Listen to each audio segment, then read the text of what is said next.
Hi, happy little readers! Welcome back to our channel.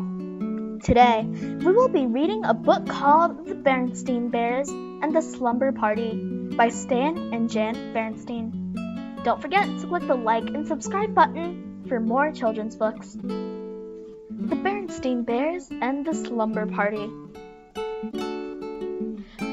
One of the most interesting things about a telephone is that when it rings, you don't know who's calling until you answer it. Sometimes when the phone rang in the bear's treehouse, it was for Papa. Papa Bear is a furniture maker, and customers often call about buying a table or chair. Yes, I think I can handle that. How soon will you need it? Sometimes it was Grizzly Gran calling Mama about getting together for a visit. This weekend? That'll be fine, Gran.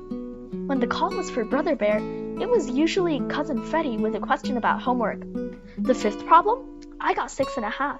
What did you get? When it's for Sister Bear, it was almost always from her best friend, Lizzie Bruin. For you, sister, it's Lizzie. And Lizzie almost always had some big idea. A tea party for their stuffed animals, going to the attic and dressing up in grown-ups' clothes, or organizing a sorority and using Farmer Ben's old chicken coop as a clubhouse. With permission, of course. It's okay with me, but I think I should warn you. P.U. But today, Lizzie was calling with her best idea yet. A slumber party? Tonight? At your house? Great idea, said Sister. Just a few of my dearest friends, Lizzie continued. You, of course, and Anna, Millie, and Queenie. Bring your sleeping bag. And would you bring your tape player? Anna and Millie are bringing tapes, and Queenie's going to teach up the latest dance steps. I don't know, Mama Bear said later. You've never slept away from home before. Oh, but I have, protested the sister. At Grizzly Gramps and Gran's, one time for a whole week. That's different, said Mama. Grizzly and Gran are family, close family. The Bruins are neighbors, argued Sister. Close neighbors. Oh, please, Mama, it'll be such fun. I'm taking my player. Anna and Millie have great tapes, and Queenie's going to teach up the latest dance steps. Please, Mama, please. Oh, I suppose it's all right, sighed Mama. Come on, let's get you organized for this slumber party. You know, she said as she checked out Sister's sleeping bag. It still had some leaves stuck to it from his family sleep out. Sleeping under a friend's house is a kind of special privilege. And something that goes with privilege is responsibility. Do you know what those words mean? Sure, said Sister. Privilege means being allowed to do stuff, and responsibility means not messing up. Now, you remember what your mama told you about privilege and responsibility, said Papa Bear as Sister started off for Lizzie Bruin's. Oh, I will, Papa, I will, she said.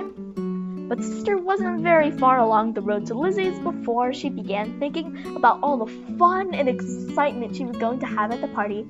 It didn't take long for those thoughts to push Mama's advice about privilege and responsibility clear out of her head. Another interesting thing about telephones is that they help news travel fast, especially news about parties. Anna told her other friends about the slumber party, and they told their friends. Millie did the same. Pretty soon, clubs from all over the neighborhood were calling Lizzie and asking if they could come to the party. Sure, she said, but bring some popcorn and soda. We wouldn't want to run out. Too Tall Grizzly didn't hear about the party by phone. He heard about it when he and his gang went to show Queenie his new boombox. A slumber party, he said to his pals. Sound like fun. How are we going to get to a girls' party? Asked one of them. We're not going to get invited, stupid, said Too Tall. We're going to crash, boombox and all. Later, when the rest of the Bear family had settled down for a quiet evening at home, Mama Bear sighed and said, I'm sure she'll be all right.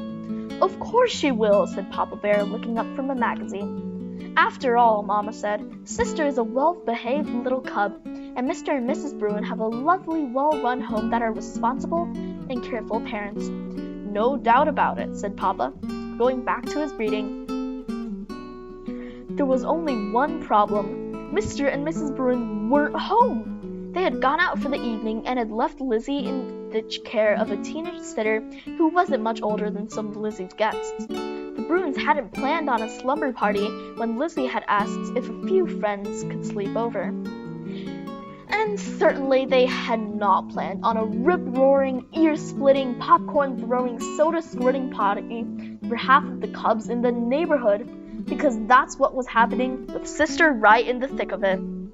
That wasn't the only thing that wasn't happening at the slumber party was slumber. Lizzie's sitter tried to keep things under control, but she couldn't even make herself heard over all the noise.